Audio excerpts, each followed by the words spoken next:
التسجيل وأول أهداف التعاون في اللقاء. كرة ملعوبة الدوسري إلى ويسلي تمريرة لسلمان الفرج إلى ويسلي.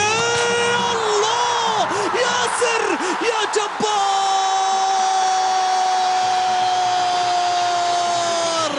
أشعل الشرار ولع النار في هذه القمة.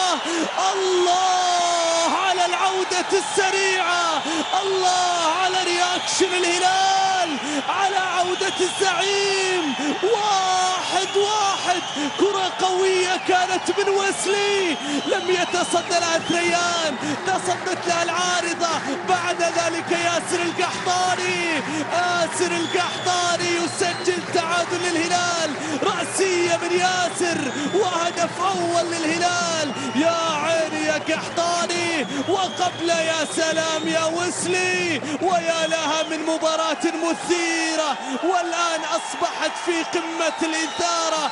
صرخة التعادل من ياسر وعودة الهلال إلى النتيجة من